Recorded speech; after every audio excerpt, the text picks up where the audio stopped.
Gracias a los organizadores de la conferencia Nodos del Conocimiento por darnos la oportunidad de intercambiar ideas en este evento anual. Les hablo desde el Laboratorio de Derecho e Inteligencia Artificial de la Universidad Panamericana de México. Y me gustaría contarles primero una pequeña historia que tiene como protagonista a un personaje llamado Siri. Estamos en 2011 y Siri va a la escuela. Siri tardó un poco en entender algunas de las cosas que se le explicaban.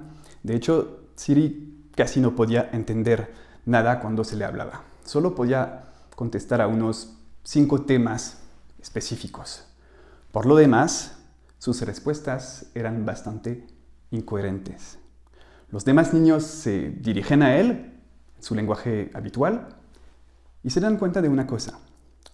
Cuando Siri no puede responder, da una respuesta humorística.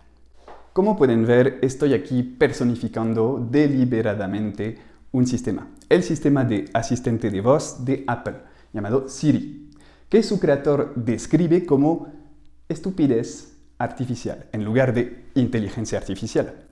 De hecho, Siri se desarrolló en los años 90 y en los años 90 el reconocimiento de voz es un 85 efectivo. Eso significa que en un libro normal, en la página de un libro, unas 45 palabras están pasadas totalmente por alto por Siri. Y esto no es muy bueno para la comprensión. Ante ese problema, los desarrolladores de Siri recurrieron a guionistas de Hollywood para que diseñaran las reacciones de Siri cuando se produjeran errores en el análisis del lenguaje, de modo que respondiera con humor y parecería más humano. Humano, demasiado humano. Quería introducir esta ponencia mencionando el desarrollo de Siri, porque ilustra perfectamente los límites de la tecnología en relación con nuestras expectativas respecto a la inteligencia artificial. Ilustra también que queremos siempre rebasar estos límites y dar un barniz humano a nuestros sistemas. En el ejemplo de Siri, con el humor. Pero no existe un sistema que pueda entender completamente nuestro lenguaje y el desarrollo de Siri apoya la hipótesis que habíamos desarrollado el año pasado. El análisis informático de los textos pasa necesariamente por su clasificación específica y la inteligencia artificial debe ser especializada a temas específicos y cuidadosamente delimitados, sobre todo si la queremos usar en el campo del derecho. Y antes de seguir, quiero aclarar que la inteligencia artificial sí permite automatizar muchas de las tareas que actualmente realizan los abogados y ayudar a superar varios obstáculos, con lo cual podemos aproximarnos al escenario que dibuja el artículo 28 de la Declaración Universal de los Derechos Humanos, es decir, un contexto donde el orden institucional favorece que todo ser humano ejercite y disfrute sus derechos. Ahora bien, la tecnología ya no es solo objeto de la sociedad hecha duradera, como decía Latour, sino que cada vez más se habla de legal tech, que ahora es parte integrante de las instituciones jurídicas, como señalan varios autores como Müller. Una amplia variedad de sistemas de apoyo a las decisiones se utilizan cada vez más dentro del Poder Judicial. Los sistemas de apoyo a la decisión de sentencias son ayudas para la toma de decisiones que se utilizan para determinar las sanciones. Se utilizan diferentes lógicas y criterios. Estos sistemas pueden proponer decisiones basadas en textos o precedentes legales significativos, pero únicamente si se calibran y consultan adecuadamente. Y dado que la materia prima del análisis jurídico automático es el lenguaje escrito, es necesario acercarse a las técnicas de procesamiento del lenguaje natural para dotar a los sistemas de inteligencia artificial de funcionalidades que potencien la práctica jurídica. Esto requiere una cuidadosa clasificación del lenguaje textual jurídico para ser explotado por la inteligencia artificial. Una vez que se acepta eso, se entiende que es un esfuerzo que hay que hacer y una actividad en la que los abogados e ingenieros deben trabajar de la mano. Nos enfrentamos entonces a dos problemas. Número uno, la capacitación de las abogadas y los abogados para que puedan utilizar la herramienta informática para estas tareas de clasificación. Y dos, la normalización del lenguaje jurídico para que pueda ser utilizado por varios sistemas informáticos interoperables. El primer problema es el de la formalización del derecho con herramientas informáticas.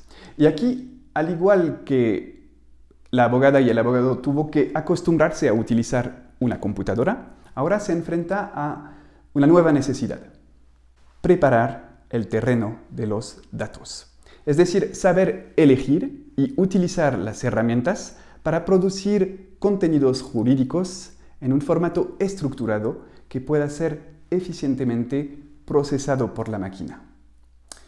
En efecto, aunque las técnicas de aprendizaje automático y de procesamiento del lenguaje natural están mejorando, la capacidad de realizar un análisis informático de los documentos jurídicos se complica considerablemente por su falta de estructura. Ahora bien, la elaboración de un documento meticulosamente estructurado es un ejercicio en el que el profesional del derecho ha sido adiestrado, así que no debería ser tan complicado, ¿no? Pues, en el sentido informático del término, la estructura de datos jurídicos que puede explotar eficientemente la inteligencia artificial requiere un trabajo ligeramente diferente de lo que habitualmente hace el abogado. ¿Y por qué los profesionales del derecho tienen que adaptarse a una nueva forma de escribir el derecho? ¿No es eso una auténtica invasión de las máquinas en nuestra práctica jurídica que nos obliga a cambiar la forma de hacer las cosas? Bueno, sí, pero en realidad no. Lo cierto es que la adopción de nuevas técnicas para la abogacía viene de lejos y hemos sido capaces de adaptarnos a las nuevas tecnologías todo el tiempo para que nuestro trabajo sea más eficiente y menos costoso a largo plazo. Ya sea el uso de la computadora, que fue objeto de indignación en los años 90 cuando se introdujo en los despachos, o incluso del derecho compilado en forma de código civil. Aunque en este caso nos faltan datos para realmente saber la intensidad de la resistencia al cambio por parte de los abogados y las abogadas de entonces. Los argumentos a favor de una nueva forma de redacción fueron examinados por Matthew Roach, de la Universidad de Stanford. Entre ellos, el hecho de que los contratos, por nombrar solo un tipo de documento, son documentos vivos que asumen una serie de funciones a lo largo del tiempo, funciones que no son fáciles de cumplir por un documento en PDF o en papel. Una plataforma de negociación y colaboración. Un almacén de información sobre el acuerdo. Un almacén de conocimientos sobre los negocios de las partes. Un almacén de conocimientos sobre el derecho. Y una referencia para la corte. Pero Matthew Roach va aún más lejos al pregonar características que harían soñar al más apasionado de los abogados aferrado a una práctica tradicional. Have suggested definitions on clauses appear as you draft. Have the software check that you haven't defined the term then not used it, or vice versa. Hover over terms and see their meaning. Change histories, relationships to other parts of the document or other documents. Your document is effortlessly available as a precedent for later transaction. Así que sí, podríamos hacer todo eso y más. Pero las computadoras y la magia no van juntos. Para lograr tales objetivos, necesitamos ser capaces de manejar la herramienta informática. Y eso desde nuestro periodo de capacitación como estudiante, para dominar y comprender las características específicas de la tecnología. Sin embargo, las abogadas y los abogados no tenemos formación, capacitación técnica en nuestro currículo básico. Por lo tanto, formamos parte en gran medida del público desinformado que tiene falsas creencias sobre las capacidades de la inteligencia artificial y no entiende necesariamente la utilidad de cambiar la forma de redactar el derecho y cómo deberíamos hacerlo. Y en realidad aquí hay dos escuelas de pensamiento.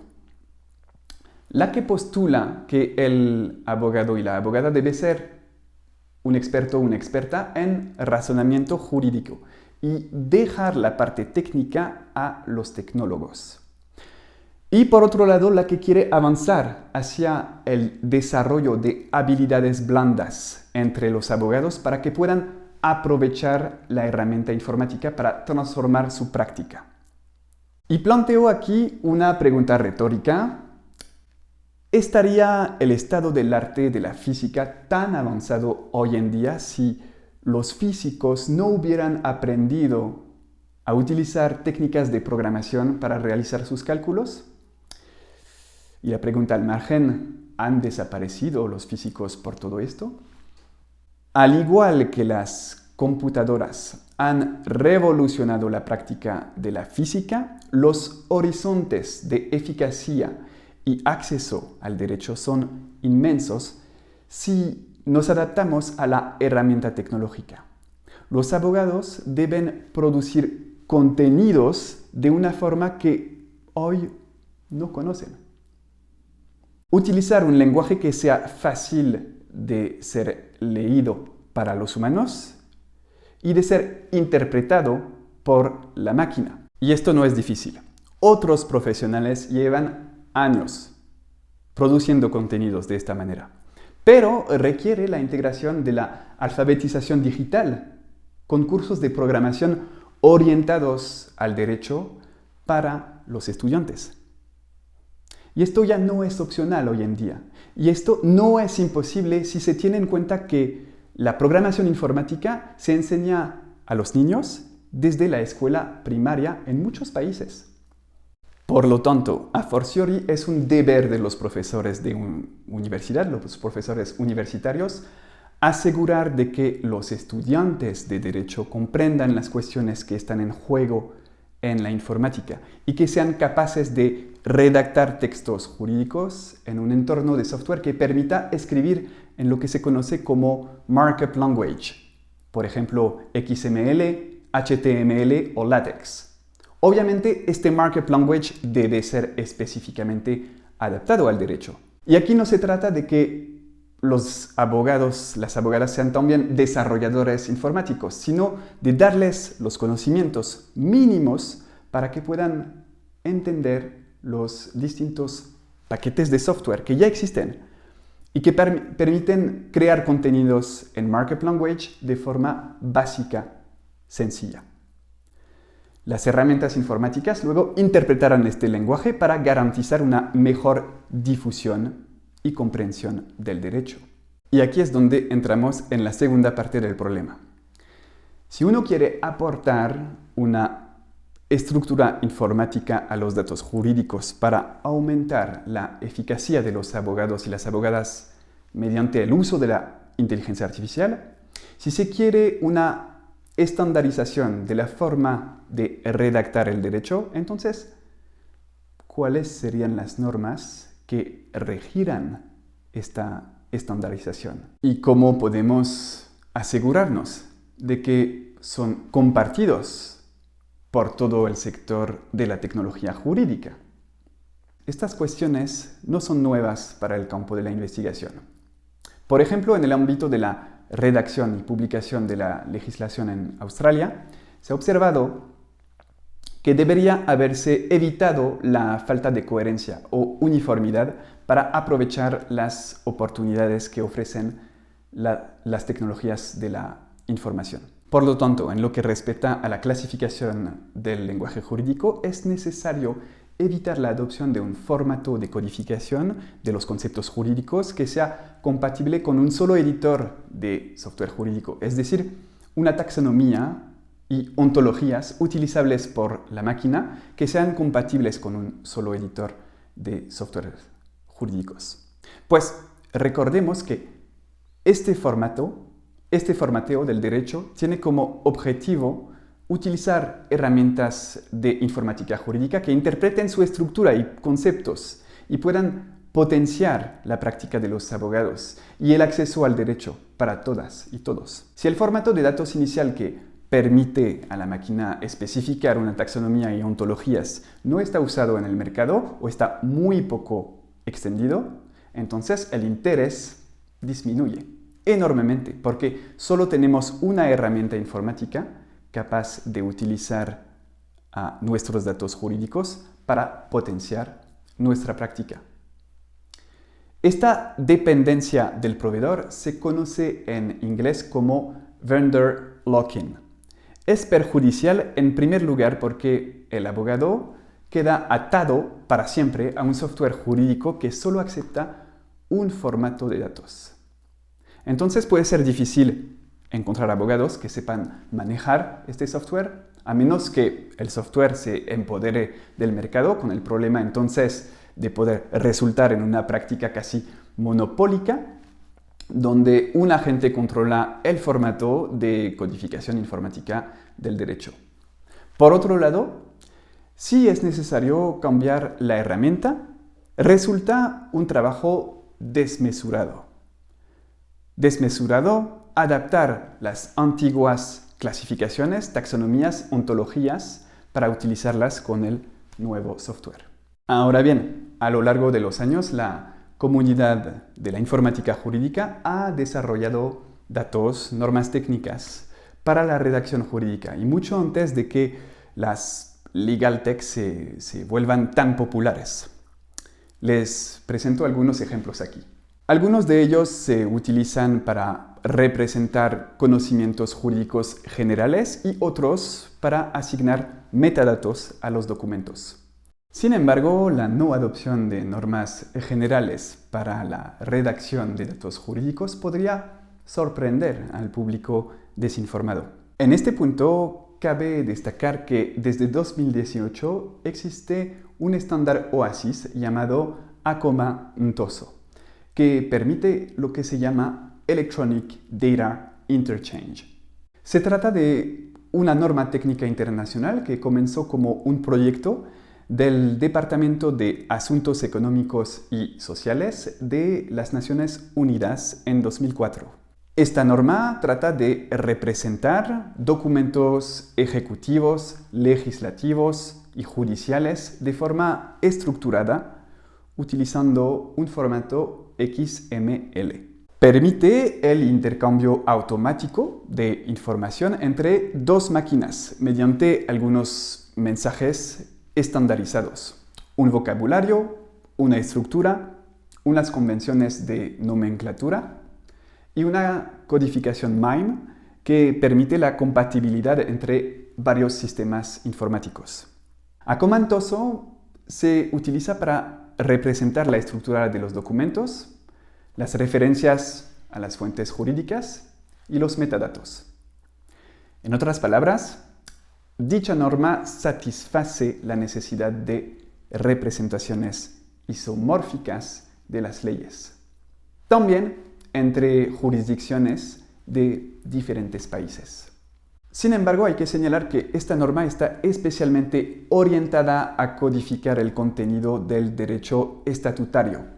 Se pueden señalar la presencia de ubicaciones, conceptos, roles u objetos físicos, pero sin poder identificarlos con una referencia común a todos los usuarios. Algunas indicaciones se proporcionan, pero sigue bastante abierto, lo cual es una ventaja en cuanto a la flexibilidad del lenguaje, pero no en cuanto a su rigor. Podría contemplarse aquí una granularidad más fina, más específica, para ayudar a la máquina a interpretar el lenguaje jurídico y establecer sus vínculos con el mundo real.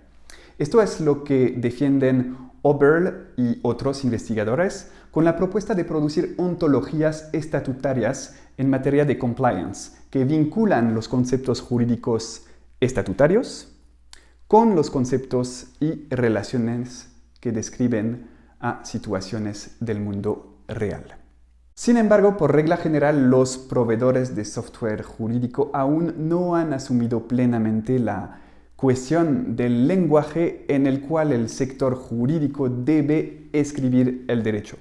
Por ejemplo, pocos proveedores de tecnología jurídica ofrecen funcionalidades para explotar el estándar acomantoso, por lo que aún queda mucho camino por recoger antes de que haya un consenso en el mundo del derecho sobre un estándar para la redacción jurídica. Corresponde a las grandes, medianas y pequeñas empresas, a los bufetes de abogados, a las empresas de softwares y a las academias trabajar juntos para desarrollar o ampliar las normas que regirán el uso de la tecnología en la redacción jurídica.